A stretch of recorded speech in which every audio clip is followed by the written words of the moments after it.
Dear students, once again I am here with the same topic of intermediate synthesis of sentences.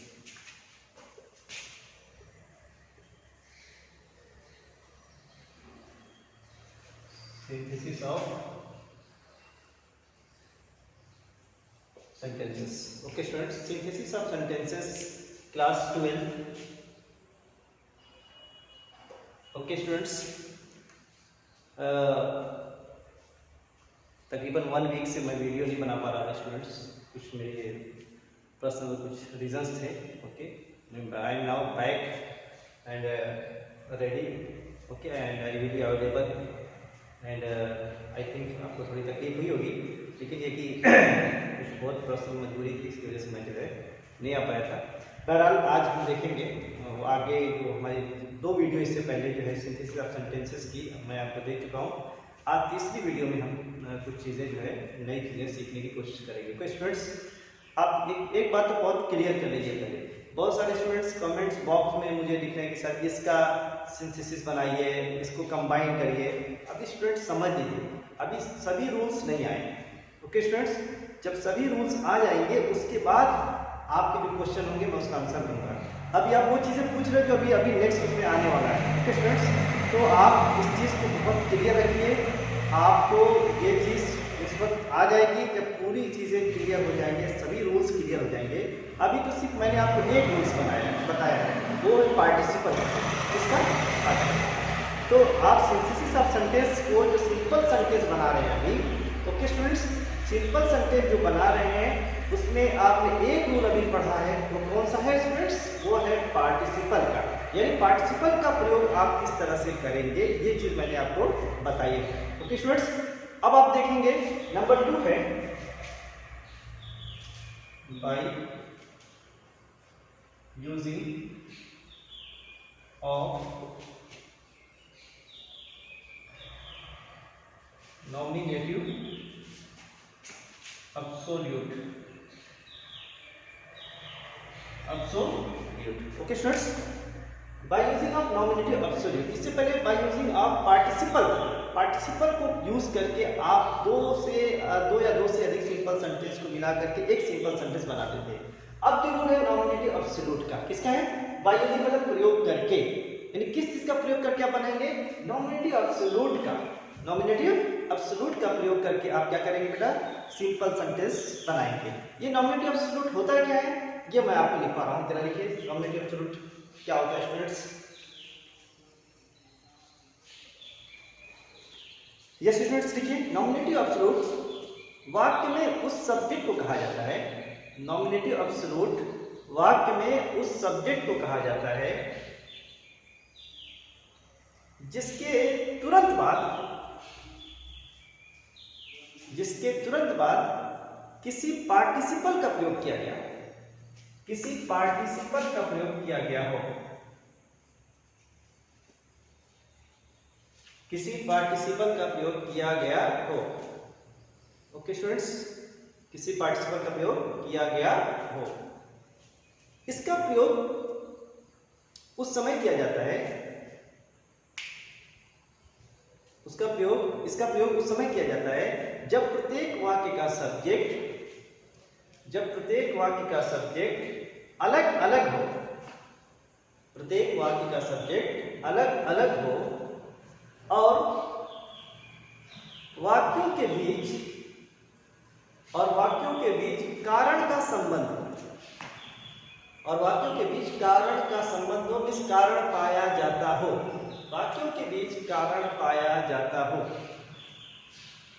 Okay students, वाक्यों के बीच कारण पाया जाता हो। अब ये देखिए, कोई लिखेगा नहीं, पहले समझिए कि नॉमिनेटिव एब्सोल्यूट कहते किसको? नॉमिनेटिव एब्सोल्यूट कहते किसके हैं, इसको जरा देखिए।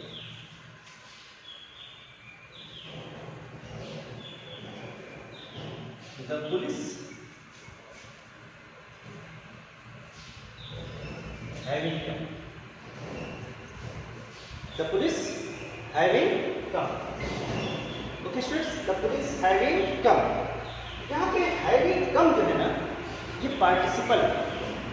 मेरी पिछली वीडियो आप देखेंगे तो मैंने आपको 3 पार्टिसिपल बताए हैं, प्रेजेंट पार्टिसिपल, परफेक्ट पार्टिसिपल और पास्ट पार्टिसिपल।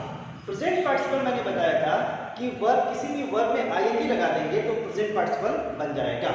ओके स्टूडेंट्स, ठीक, ओके स्टूडेंट्स, सॉरी थोड़ा सा। तो प्रेजेंट पार्टिसिपल कैसे बनता है? वर्ब की फर्स्ट फॉर्म में आईएनजी लगा देंगे तो प्रेजेंट पार्टिसिपल बन जाएगा। ओके स्टूडेंट्स, परफेक्ट पार्टिसिपल मैंने बताया था कि वर्ब की थर्ड फॉर्म से पहले हैविंग लगा दें, वर्ब की थर्ड फॉर्म से पहले हैविंग लगा दें तो परफेक्ट पार्टिसिपल बन जाता है। क्या बन जाता है स्टूडेंट्स? Perfect participle. अब देखिए, the police having come, the police having come, police एक नाउन है, उसके बाद हैविंग कम क्या आ गया है? पार्टिसिपल का यूज हुआ है। जब पार्टिसिपल का यूज हुआ है तो उससे पहले जो वर्ड है उसको कहा जाता है नॉमिनेटिव एब्सोल्यूट। क्या है? Nominative absolute. नॉमिनेटिव एब्सोल्यूट वो वर्ड कब बनेगा नॉमिनेटिव एब्सोल्यूट? जब उसके बाद किसी न किसी पार्टिसिपल का प्रयोग किया गया हो तो क्या बनेगा? नॉमिनेटिव एब्सोल्यूट बनेगा। Clear students? अब ये देखिए, the weather being storm, the weather being storm। ये देखो बीइंग, बीइंग क्या है?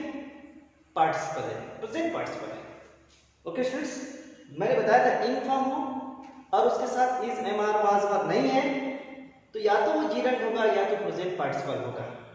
जीरंड कब होता है? मैंने बताया था अगर वाक्य में सब्जेक्ट हो या ऑब्जेक्ट हो तब वो जीरंड कहलाएगा। अगर सब्जेक्ट ऑब्जेक्ट नहीं है तो इसका मतलब वो क्या है? वो पार्टिसिपल है। तो अब देखिए, अब बीइंग पार्टिसिपल है, अब बीइंग से पहले जो वर्ड आया वो नॉमिनेटिव एब्सोल्यूट है। वो कोई क्या है? नॉमिनेटिव। अब बताइए मुझे क्लियर हुआ कि नहीं?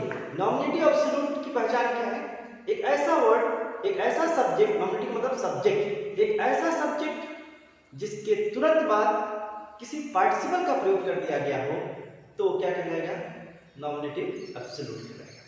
अब मैं दूसरे शब्दों में ये कहूं, अगर आपको मैं कोई नाउन दूं, कोई वर्ड दूं और मैं कहूं इसको नॉमिनेटिव एब्सोल्यूट बना दो तो आप क्या करना? उसके तुरंत बाद, उसके फौरन बाद आप क्या करोगे स्टूडेंट्स? कोई पार्टिसिपल यूज कर देंगे तो क्या बन जाएगा? नॉमिनेटिव एब्सोल्यूट बन जाएगा। ओके स्टूडेंट्स, क्लियर हो? तो अब ये देखिए,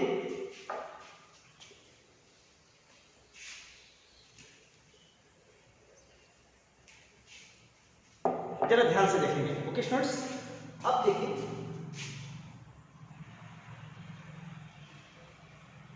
the police came, okay student, the thief ran away। okay students, the police came, the thief ran away। चोर आया, sorry, police I, the thief ran away। thief चोर क्या हुआ? भाग गया। ओके स्टूडेंट्स, अब दो सेंटेंस है, 1 एंड 2 और आपको कंबाइन करना है। क्या करना है स्टूडेंट्स? जोड़ना है, दोनों सेंटेंस को एक सेंटेंस बना देना है। वो कौन सा सेंटेंस बनाना है? अभी सिंपल सेंटेंस बनाना है। सिंपल सेंटेंस की पहचान क्या है स्टूडेंट्स? यस बताइए, सिंपल सेंटेंस की पहचान क्या है? याद करिए, मैंने आपको बताया था सिंपल सेंटेंस की पहचान क्या है? सिंपल सेंटेंस की पहचान ये है कि उसमें वर्ब केवल एक होना चाहिए, फाइनाइट वर्ब केवल एक होना चाहिए। ओके स्टूडेंट्स, उसको क्या बोलते हैं? Simple sentence. अब ये देखिए, the police came, the thief ran away. पहले वाले सेंटेंस में वर्ब केम है, दूसरे में रैन है। ओके, जब आप इसको कंबाइन करेंगे, जोड़ेंगे तो आपको सिर्फ एक वर्ब चाहिए, दूसरे वर्ब को आप किसी दूसरे चीज में चेंज कर देंगे। अब देखेंगे किस चीज में आप चेंज कर सकते हो। The police came, the thief ran away.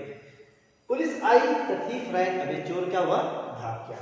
अब इसमें मुझे बताइए स्टूडेंट्स कि दोनों का सब्जेक्ट एक है कि अलग अलग? सब्जेक्ट किसे कहते हैं?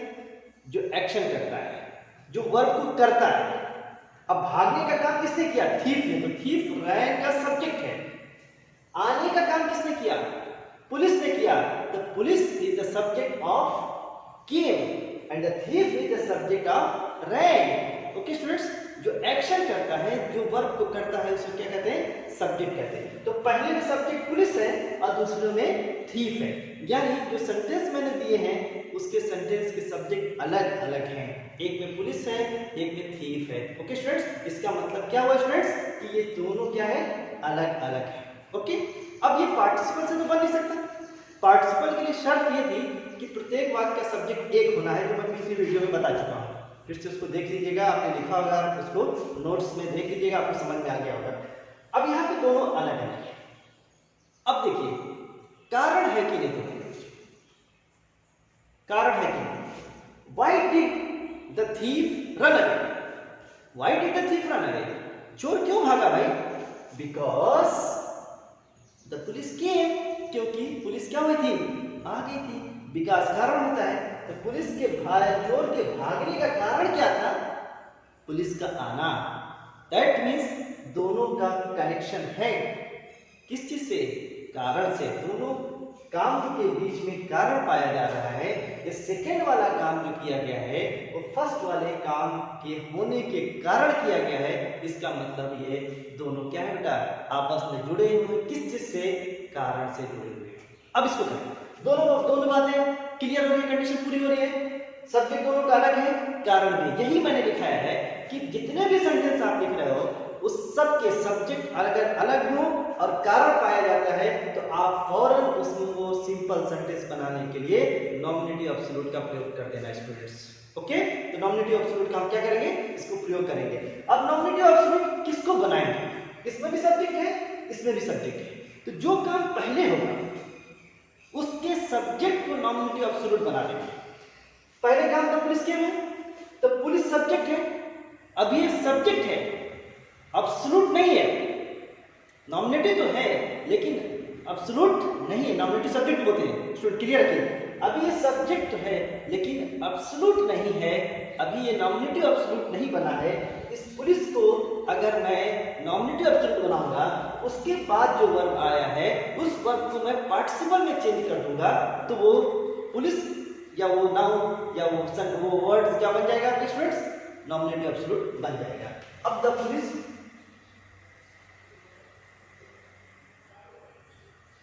ठीक है ना? अब केम का पार्टिसिपल में इसमें एक चीज बहुत क्लियर रखिए, आप एक बात क्लियर रखिए, परफेक्ट पार्टिसिपल सबसे ज्यादा यूज होता है। क्या होता है?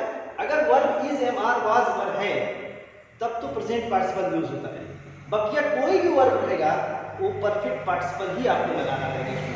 तो केम का परफेक्ट पार्टिसिपल क्या हो सकता है? मैंने आपको बताया, आपको क्लियर मैंने किया था कि किसी भी वर्ब को परफेक्ट पार्टिसिपल बनाना है तो उसकी थर्ड फॉर्म में ले जाओ और उससे पहले हैविंग यूज करो। तो केम का थर्ड फॉर्म कम होता है, उससे पहले हैविंग लगा दो, तो ये स्टूडेंट्स का आ जाएगा हैविंग कम। अब जो दूसरा सेंटेंस उसमें कोई चेंजिंग नहीं करनी, जैसे है वैसे उतार दो। The thief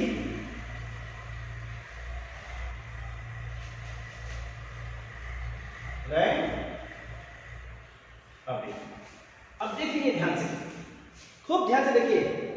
the police having come, the thief ran away. अब देखिए इसमें वर्ब क्या है? रैन है। कोई पूछिए कम भी तो वर्ब है? नो नो, कम से पहले हैविंग लग गया। किसी भी वर्ब की थर्ड फॉर्म से हैविंग आता है तो वो पार्टिसिपल होता है, वो वर्ब नहीं होता है स्टूडेंट्स। इसका मतलब इसमें वर्ब केवल क्या है?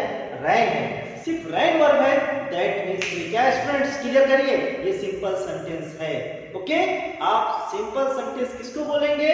This sentence has only one verb, that means the sentence is a simple sentence. तो this sentence has only one verb in the form of ran, ran is the verb and this sentence is the simple. Clear students? कौन सा rule आपने apply किया है? Nominative absolute. इसमें nominative absolute क्या है? The police है, police है students. Nominative subject, police subject है लेकिन वो एब्सोल्यूट है। वो क्या है स्टूडेंट्स? एब्सोल्यूट है। उसके बाद क्या यूज हुआ है? परफेक्ट पार्टिसिपल या कोई पार्टिसिपल यूज हुआ है, तो दैट मींस क्या हो जाएगा? क्लियर है? बोलिए क्लियर है तो बताइए। नहीं समझ में आएगा तो आप कमेंट्स में जा करके जो चीजें मैं पढ़ा दे रहा हूँ उसके बारे में जरूर आप लिखिएगा कि सर ये पॉइंट हमें समझ में नहीं आया। अभी जो आने वाला है उसके बारे में मत पूछिए। जब मैं पूरा ये चैप्टर पढ़ा दूंगा, सिंथेसिस ऑफ सेंटेंस पूरे खत्म हो जाएंगे, तो उस वक्त कोई सेंटेंस आप लाएंगे उसको कंबाइन करने के लिए आई विल डेफिनेटली आपका सपोर्ट करूंगा, आपको हेल्प करूंगा स्टूडेंट्स। अभी देखिए, अब ये देखिए एक सेंटेंस और,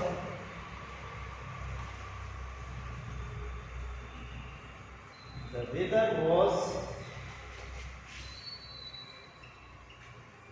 stormy, okay, the plane got, देखिए the weather was stormy, the plane got late. Weather stormy था, वेदर जो था मौसम था स्टॉर्मी तूफानी था, यानी अच्छा नहीं था। The weather was bad, the weather was stormy, है ना, वेदर स्टॉर्मी तूफानी था, यानी तूफान वगैरह चल रहा था, मौसम अच्छा नहीं था। द प्लेन गॉट लेट, तो प्लेन को क्या हो गया, लेट हो गया, प्लेन को लेट हो गया। तो the weather was stormy, the plane got late. Okay students, अब मैं कहूँ कि इसको सिंपल सेंटेंस बनाएंगे। अब आप सिंपल सेंटेंस बनाएंगे तो आपको करना क्या रहता है, उसमें जो कई वर्ब हैं उसको आप सिर्फ एक वर्ब रखेंगे, बाकी आप दूसरे फॉर्म में क्या करेंगे, चेंज कर देंगे। अब देखो पहले में वॉज है, इस हमारा वॉज वर्ब, अगर इसके साथ कोई दूसरा वर्ब नहीं है तो दैट मींस ये क्या है, खुद वर्ब बन जाता है। तो पहले में वॉज वर्ब है और दूसरे में the plane got late, got verb है, क्या स्टूडेंट है, गॉट वर्ब है। तो द सेंटेंस, इसमें भी एक वर्ब है, इसमें भी एक वर्ब है। अब जब तुम सिंपल बनाना है आपको, जब उसको कंबाइन करना है, तो कंबाइन करते वक्त आपको सिंपल बनाने के लिए जो कंडीशन जो पूरी होनी चाहिए कि वर्ब केवल एक होना चाहिए। अब देखते हैं कौन से रूल पे जाएंगे, दो रूल आप जान चुके हैं, एक तो पार्टिसिपल जो पहले में पढ़ाया हूं, अब वो रूल पे जाएंगे, सब्जेक्ट सबका एक होना चाहिए। अब एक तो है नहीं, क्लियर स्टूडेंट्स, दोनों का सब्जेक्ट एक है नहीं, आप पार्टिसिपल में जा नहीं सकते। पार्टिसिपल के लिए मोस्टली शर्त क्या होती है कि सबका सभी सेंटेंस का सब्जेक्ट क्या होना चाहिए, एक होना चाहिए, ओके। अब दूसरा रूल जो मैंने बताया था नॉमिनेटिव एब्सोल्यूट का, अब नॉमिनेटिव एब्सोल्यूट में आप देखिए कि क्या ये कंडीशन पूरी हो सकती है, देखेंगे स्टूडेंट्स। उसमें आपको क्या करना है, देख लीजिए। अब देखिए पहले सेंटेंस और दूसरे सेंटेंस का जो सब्जेक्ट है वो अलग अलग है, पहले का वेदर है, दूसरे का प्लेन है, दोनों डिफरेंट है, दोनों अलग है। अब आप देखिए पहली शर्त तो पूरी हुई, दूसरी बात ये बताया कि क्या इसमें कारण पाया जाता है, क्या बाद वाला काम पहले वाले के कारण हुआ है, क्या प्लेन क्यों लेट हुआ, वेदर स्टॉर्मी था, that is the reason why, because of the weather was stormy, क्योंकि तूफानी था मौसम, इस वजह से प्लेन गॉट लेट हुआ। क्लियर है। अब पार्टिसिपल से यूज नहीं होगा तो यानी नॉमिनेटिव एब्सोल्यूट से बन जाएगा। तो नॉमिनेटिव एब्सोल्यूट किसको बनाना है, पहले वाला जो सेंटेंस है उसके सब्जेक्ट को नॉमिनेटिव एब्सोल्यूट बना देंगे। अभी भी अगर नॉमिनेटिव एब्सोल्यूट नहीं है, नॉमिनेटिव केवल है, केवल सब्जेक्ट है, इसको अगर आपको एब्सोल्यूट बनाना है तो उसके बाद आए हुए वर्ब को आप पार्टिसिपल में लेकर के चले जाइएगा। इस एम-आर वाज वर्ब का पार्टिसिपल बीइंग होता है स्टूडेंट्स, क्या होता है, बीइंग होता है। तो क्या होता है लीजिए, the weather being stormy, the plane got late। Yes student, देखिए बहुत क्लियर मैं आपको बता रहा हूं, इतने में भी नहीं समझ में आ रहा है तो मैं समझूंगा कि प्रॉब्लम हो सकता है मेरे अंदर। ओके स्टूडेंट्स, आप समझ सकते हैं प्रॉब्लम कहां पे है। तो the weather being stormy, the plane got late. Okay, तो अब जब भी नॉमिनेटिव एब्सोल्यूट बनाना है तो जो पहला वाला वाक्य है ना, पहला वाला वाक्य है, उसके सब्जेक्ट को आप नॉमिनेटिव एब्सोल्यूट बनाइए, और बनाने का रूल मैंने बता दिया। उस सब्जेक्ट के बाद आए हुए वर्ब को आप किस में यूज करिए, या तो परफेक्ट पार्टिसिपल में या तो फिर प्रेजेंट पार्टिसिपल बीइंग में स्टूडेंट्स। ओके, परफेक्ट पार्टिसिपल सबसे ज्यादा यूज होता है, अगर इस हमारा वाज है तो बीइंग में यूज करेंगे आप। ओके, अब देख लीजिए, the police came, the thief ran away. Police I, the thief ran away, चोर क्या हुआ, भाग गया। The police having come, police के आने के कारण या पुलिस के आने पर द थीफ रैन अवे, चोर क्या हुआ, भाग गया। जब भी नॉमिनेटिव एब्सोल्यूट होता है तो आप उसके अंदर कारण की मीनिंग लाने पड़ते हैं। आप हिंदी में ट्रांसलेशन करेंगे तो आप कारण की मीनिंग लेकर के आएंगे। The weather being stormy, the plane got late, weather के स्टॉर्मी होने के कारण तूफानी होने के कारण the plane got late, plane को क्या हुआ, देर हुआ स्टूडेंट्स। क्लियर है? ओके स्टूडेंट्स, को राइट करिए, इसको लिखिए, आप सब लोग लिख लीजिए।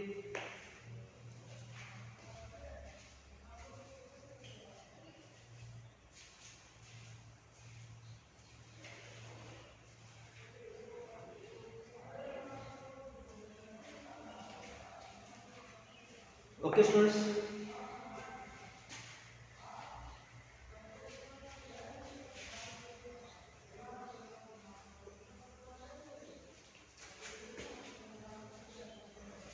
अब नेक्स्ट देखेंगे स्टूडेंट्स। ओके देखिए, इस एक एग्जांपल और इसकी देखेंगे।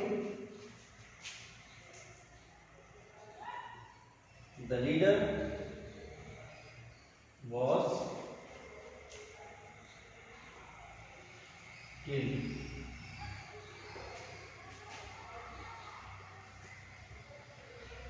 the followers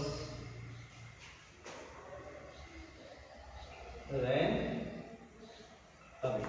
ये देखिए, the leader was killed, the followers ran away. Okay, leader मार दिया गया, द फॉलोअर्स रैन अवे। जो फॉलोअर्स थे, हर लीडर के फॉलोअर्स होते हैं, उसके साथ चलने वाले होते हैं, कुछ अनुयायी होते हैं, ठीक है स्टूडेंट। तो लीडर मार दिया गया, the followers ran away. Followers क्या हुए, रैन अवे हो गए। लीडर मार दिया गया, the followers ran away. Followers क्या हुए, भाग गए। ओके स्टूडेंट्स, अब देखिए, both sentence has a different subject, both sentence have different subject। पहला sentence subject leader, second sentence subject follower. Okay students, तो ये पार्टिसिपल से तो नहीं बन सकता। ओके स्टूडेंट्स, आप देखिए कि नॉमिनेटिव एब्सोल्यूट से बन सकता है कि नहीं बन सकता है। तो दोनों के सब्जेक्ट अलग अलग हैं और आई थिंक इसमें रीजन भी पाया जाता है।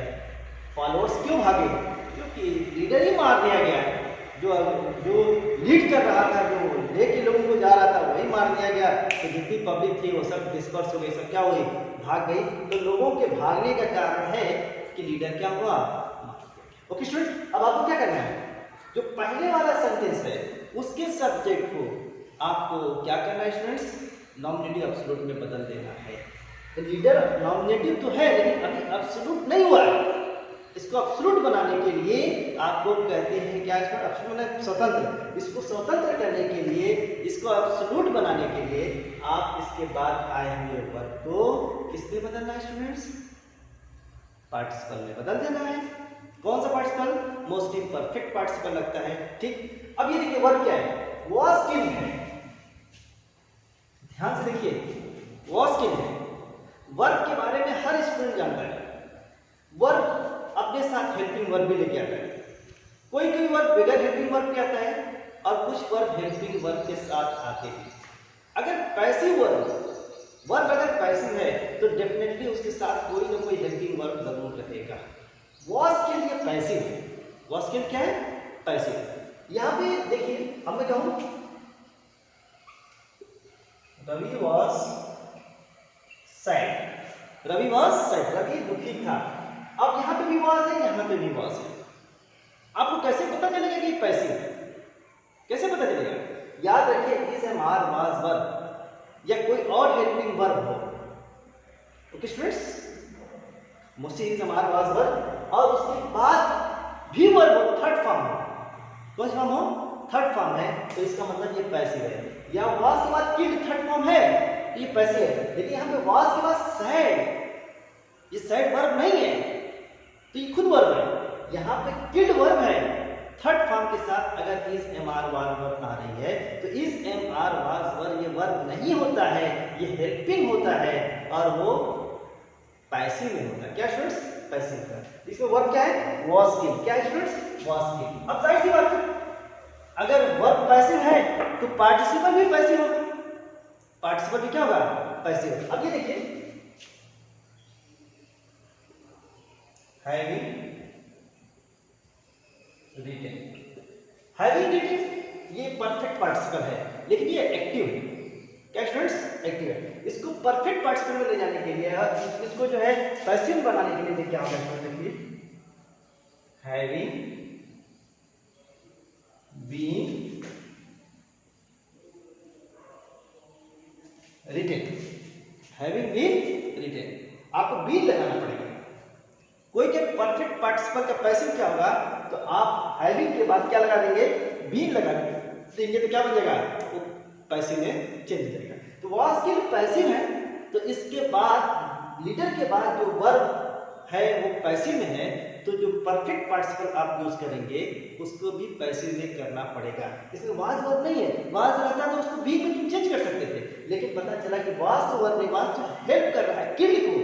ओके स्टूडेंट्स, तो आप इसको क्या करेंगे, परफेक्ट पार्टिसिपल को पैसिव में यूज करेंगे, जब जाके ये सेंटेंस क्लियर होगा। अब देखते हैं क्या होता है ये। The leader having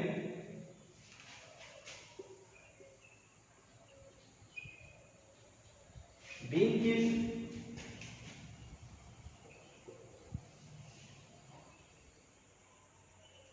the followers ran away। ये देखिए, the leader having been killed, the followers ran away। यहाँ पे was killed पैसिव था, तो आपने परफेक्ट पार्टिसिपल भी यूज किया, किसमें, पैसिव में, having been killed। Okay student, the leader having been killed, the followers ran away। Leader मार दिए जाने के कारण, लीडर के मार दिए जाने के कारण the followers ran away, followers क्या हुए, भाग गए। ओके स्टूडेंट्स, अब कभी आपको नॉमिनेटिव एब्सोल्यूट दिखे तो उसका जब ट्रांसलेशन करेंगे आप इन हिंदी या उर्दू, तो आपको क्या करना पड़ेगा, उसमें कारण लगाना पड़ेगा। क्या है, the leader having been killed the followers ran away, leader के मार दिए जाने के कारण फॉलोअर्स क्या हुए, भाग गए। स्टूडेंट्स क्लियर है, देखिए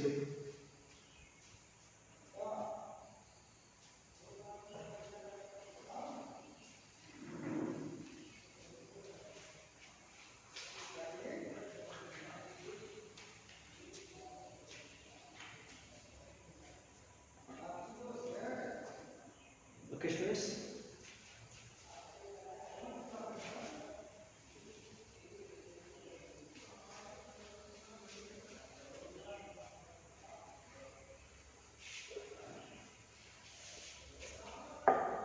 ओके स्टूडेंट्स, देखते हैं आगे। अब नंबर 3 लिखिए, बाय यूजिंग ऑफ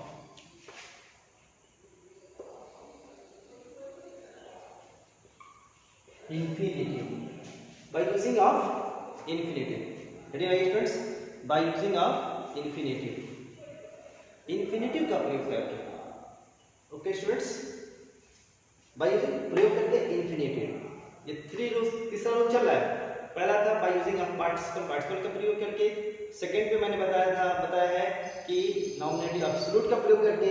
अब मैंने बता रहा हूं कि इंफिनिटिव का प्रयोग करके। ओके, देखिए,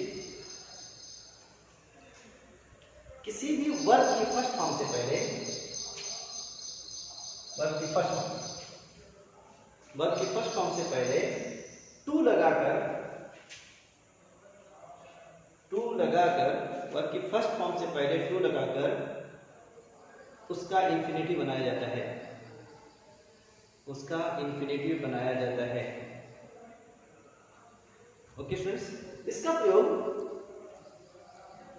प्रयोग उस समय किया जाता है जब प्रत्येक वाक्य का सब्जेक्ट प्रायः एक ही हो, प्रायः यूज कर रहा हूं, प्रायः एक ही हो और वाक्यों के बीच उद्देश्य पाया जाता है, वाक्यों के बीच उद्देश्य पाया जाता हो, वाक्यों के बीच उद्देश्य पाया जाता हो। ओके स्टूडेंट्स, अब देखिए,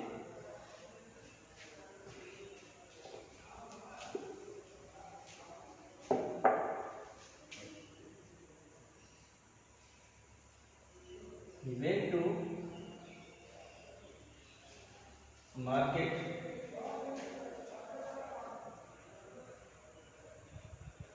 he wanted to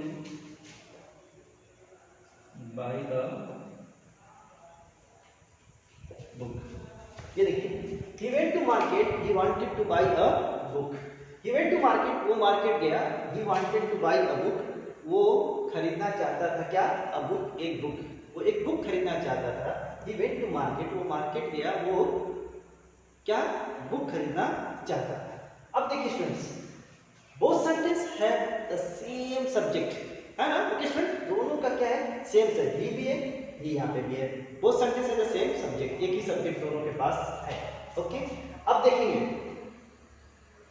ये तीसरा रूल चल रहा है, पार्टिसिपल, नॉमिनेटिव एब्सोल्यूट और क्या है स्टूडेंट्स? इंफिनिटिव। ओके, इसमें आपको करना क्या है? ध्यान से देखिए, ये पार्टिसिपल से तो बन नहीं सकता, क्योंकि पार्टिसिपल में कारण होता है। सब्जेक्ट तो उसमें भी सेम होते हैं, लेकिन उसमें कारण पाया जाता है। यहाँ कारण नहीं है, यहाँ उद्देश्य पाया जा रहा है। अब ये कि he wanted to buy a book, आप ये कहोगे वो क्यों बुक खरीदना चाहता था? अगर क्यों से प्रश्न करेंगे तो आपका आंसर आएगा क्योंकि वो बाजार गया। ये कोई तो बात नहीं, क्या बाजार जाएगा तो इंसान बुक ही खरीदेगा? ऐसा तो कोई जरूरी है नहीं, ये कोई कारण थोड़ी है, बल्कि ये उद्देश्य है। आपसे पूछे कि वो बाजार क्यों गया, वो बाजार क्यों गया, तो आप कहते हैं क्योंकि वो बुक खरीदना चाहता था। अब ध्यान से सुनिए, एक बहुत ही इंटरेस्टिंग चीज मैं आपको बताऊंगा। कारण जो होगा वो पहला वाला सेंटेंस होगा, पहले वाले सेंटेंस के कारण दूसरा वाला सेंटेंस होगा तो उसको कारण कहा जाएगा। और अगर दूसरे वाले सेंटेंस के कारण पहला वाला काम किया गया है तो उसको उद्देश्य कहा जाएगा। फिर से सुनिए, बाद वाला सेंटेंस अगर पहले वाले के कारण हुआ है तो वो कारण है, लेकिन अगर बाद वाले के कारण पहला वाला सेंटेंस किया गया हो तो उद्देश्य। अब मैं कहूं मैंने सांप देखा, मैं भाग गया, भागा, भाग गया बाद में, तो भाग गया ये काम किसकी वजह से हुआ? पहले वाले सेंटेंस की वजह से, तो ये कारण है। भागने का काम जो हुआ है वो किसके कारण हुआ है? पहले वाले के कारण हुआ है, तो उसको कारण कहते हैं। लेकिन अगर वो कहे कि वो बुक खरीदना चाहता था, है ना, वो क्यों गया मार्केट? पहले वाले पे क्यों लगा रहे हो, है ना? यहां पहले वाले पे लगा रहे हो, क्यों पहले पे लगा रहे हो और आंसर ये आ रहा है तो उद्देश्य है। अगर बाद वाले पे क्यों लगा रहे हो, आंसर ये आ रहा है तो ये कारण है। अब ये अगर बाद क्यों इसमें लगा रहे हो, वो बुक खरीदना चाहे, क्यों बुक खरीदना चाहता था? आप बोलोगे क्योंकि वो बाजार गया, ये तो कोई बात हुई नहीं। लेकिन बोलो वो क्यों भाग गया? क्योंकि वो सांप देख लिया था। ओके, अब यहाँ पे अगर पहले में क्यों लगाएंगे तो सेंटेंस सही होगा। वो क्यों बाजार गया? क्योंकि वो बुक खरीदना चाहता था। क्लियर स्टूडेंट्स, इसको क्लियर करिए, कारण और उद्देश्य मैंने आपको बता दिया है, इसको क्लियर रखिए। अब आपको करना क्या है? जब उद्देश्य पाया जाए, उद्देश्य हो तो आपको करना कुछ है, सेकेंड वाले में चेंजिंग करना है। किस पे चेंजिंग करेंगे स्टूडेंट्स? सेकेंड में। सेकेंड वाले सेंटेंस को आप इंफिनिटिव बना देंगे। अब देखिए, he went to market. Okay, अब ही और ही सेम है, सेम है तो सिर्फ एक ही जगह यूज होगा, ही। अब क्या करना है आपको? अब he wanted to buy a book. अब इसमें वर्ब वांटेड, खूब ध्यान से दिए, वर्ब क्या है? वांटेड। अगर ये वांटेड भी यूज कर देंगे तो दो वर्ब हो जाएगा, क्योंकि वेट तो आ जाएगा ऑलरेडी, अब वांटेड भी आ जाएगा तो क्या हो जाएगा? गलत हो जाएगा। ओके स्टूडेंट, तो आपको क्या करना है? एक से ज्यादा जो वर्ब है उस वर्ब को आपको किसी दूसरे फॉर्म में चेंज करना होगा।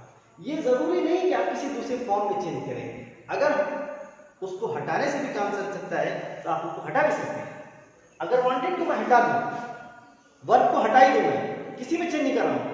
अगर वांटेड को मैं हटा दे रहा हूं और सेंटेंस को कनेक्ट कर रहा हूं, अगर इंफिनिटिव आ जा रहा है, टू बाई ऑलरेडी इंफिनिटिव है, तो मैं चाहूं तो इसी टू बाई से इसको जोड़ सकता हूं, तो ये क्या हो जाएगा? To buy a book. देखिए, इंफिनिटिव बनाते वक्त ध्यान रखिए, वाक्य में आए हुए वर्ब को मोस्टली हटा दिया जाता है और उसके बाद मोस्टली इंफिनिटिव ही मिलता है, उसी इंफिनिटिव से उस सेंटेंस को कनेक्ट कर दिया जाता है। अब देखिए, he wanted to he went to market, वो बाजार गया। He wanted to buy a book, वो एक बुक खरीदना चाहता था। He went to market to buy a book, वो बाजार गया टू बाई अ बुक, काहे लिए? बुक खरीदने के लिए। उद्देश्य के लिए मतलब उद्देश्य। देख लिए, क्लियर है? फिर से सुनिए, इन्फिनेटिव वर्ब के फर्स्ट फॉर्म से पहले टू, बाई वर्ब है उससे पहले टू लग गया, ये तो इन्फिनेटिव हो गया, ये तो वर्ब है नहीं। वर्ब केवल वेंट है। The sentence has only one verb, that is the went. Went verb है, इसका मतलब क्या स्टूडेंट्स? ये सिंपल सेंटेंस है। इन्फिनेटिव बनाते वक्त ध्यान दीजिएगा कि मोस्टली बाद वाले सेंटेंस में जिसको आप इन्फिनेटिव से कनेक्ट करेंगे, ऑलरेडी ज्यादातर आपको मिलेगा इन्फिनेटिव पहले से ही दिखता रहेगा आपको, और उससे पहले जो वर्ब होगा उसको आप क्या कर देंगे? हटा देंगे, और उस इन्फिनेटिव से क्या करेंगे? जोड़ देंगे। ओके स्टूडेंट्स, क्लियर है? तो क्या हो गया? He went to market, he wanted to buy a book. He went to market to buy a book. बात क्या है? सेम है स्टूडेंट्स, लिखिए।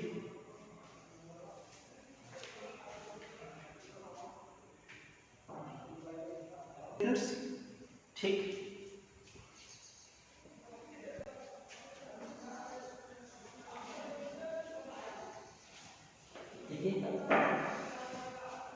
अब इसमें एक नोट लिखिए,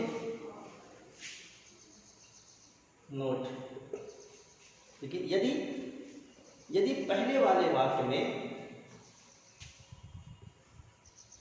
वेरी हो, यदि पहले वाले वाक्य में वेरी हो और दूसरे वाले वाक्य में कैन नॉट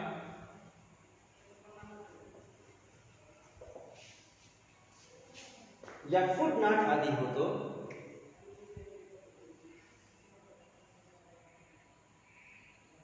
या कुड नॉट आदि हो तो, ओके फ्रेंड्स, कुड नॉट आदि हो तो वेरी के स्थान पर एडवर्ब टू, इसको क्या बोलते हैं? एडवर्ब टू, पढ़ चुके हो आप, ट्रांसफॉर्मेशन पढ़ चुके हो। एडवर्ब टू का प्रयोग कर दिया जाता है, एडवर्ब टू का प्रयोग कर दिया जाता है, और बाद वाले सेंटेंस को इन्फिनेटिव से जोड़ दिया जाता है, इन्फिनेटिव से जोड़ दिया जाता है, तथा कैन नॉट, कुड नॉट आदि को हटा दिया जाता है, तथा कैन नॉट, कुड नॉट आदि को हटा दिया जाता है।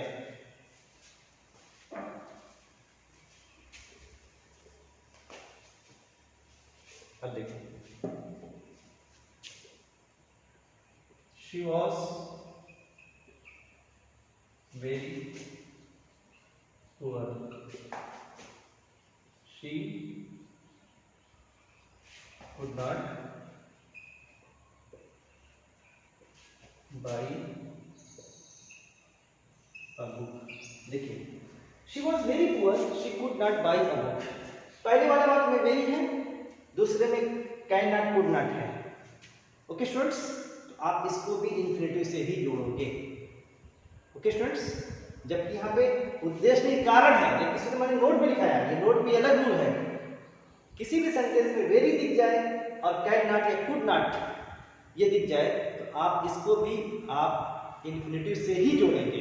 किसे जोड़ेंगे स्टूडेंट? इन्फिनेटिव से। आपको करना क्या रहेगा? शी वॉज, अब वेरी की जगह आपको एडवर्ब टू लगाना है।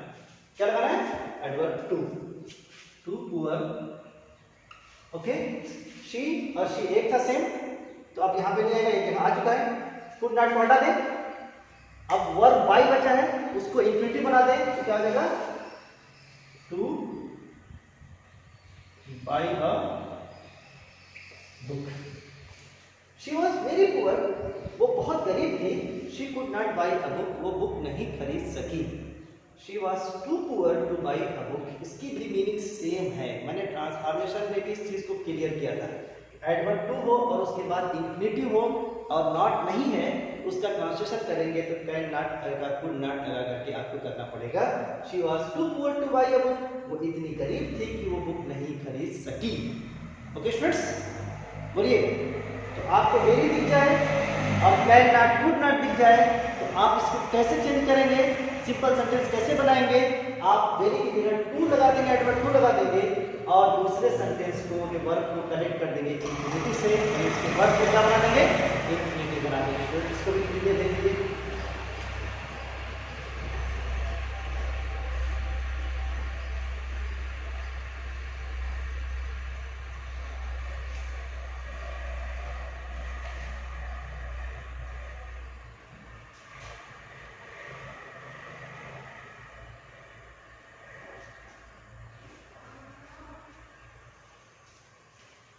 ओके स्टूडेंट्स, ठीक।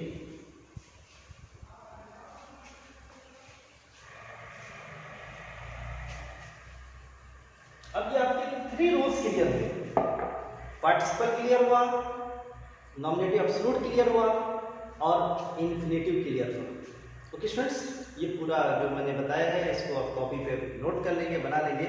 अब 5-6 सेंटेंस मैं लिख रहा हूँ, जो एक्सरसाइज है उसको आप सिंपल सेंटेंस बनाइएगा, खुद से फैसला लीजिएगा, ढूंढिएगा कि वो पार्टिसिपल से बनेगा, नॉमिनेटिव एब्सोल्यूट से बनेगा, किससे बनेगा, आप खुद से उसको क्लियर कर सकते हैं। ये देखिए,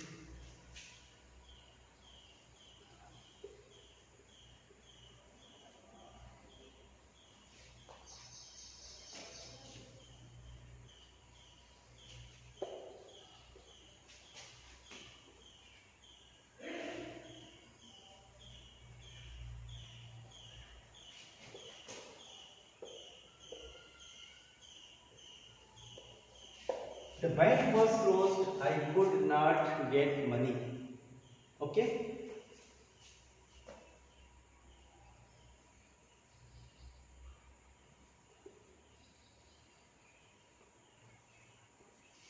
The teacher was absent.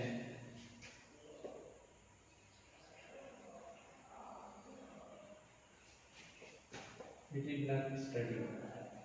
इसको आप बनाइएगा स्टूडेंट्स। अगले क्लास में मैं पहले इसको इसका आंसर लिखूंगा, उसके बाद आगे मैं बढ़ूंगा। क्लियर स्टूडेंट्स, इसको क्लियर कर लीजिए।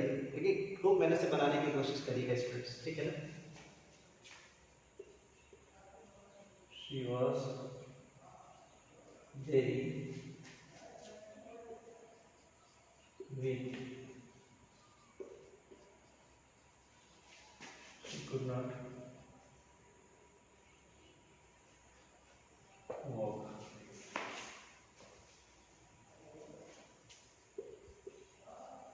He took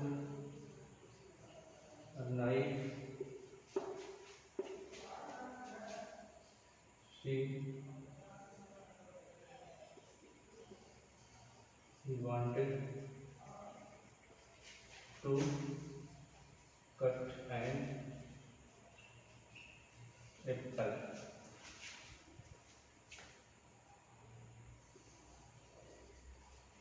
Ravi took his food. He went to his office. Okay students, ये 5 सेंटेंसेस हैं जिसको आप सिंपल सेंटेंस बनाएंगे। ओके, सिंपल सेंटेंस की पहचान है कि उसमें एक वर्ड केवल रहेगा। 3 रूल्स बताएं, तीनों रूल में कोई भी रूल यूज करिएगा, कंडीशन अगर वो हो रही है आपका ये बन जाएगा। ओके स्टूडेंट्स, आज का क्लास यहीं तक है, इसको बना लीजिएगा। कल मैं जब इस अगली वीडियो में मैं सबसे पहले इसका आंसर लिखूंगा, उसके बाद आगे मैं पढ़ूंगा। ओके स्टूडेंट्स, तो मैं समझता हूँ कि आप एंजॉय किया होगा क्लास को, खूब बढ़िया पढ़िए, अच्छा पढ़िए। Okay, that's the end of this class. Have a nice day, thanks.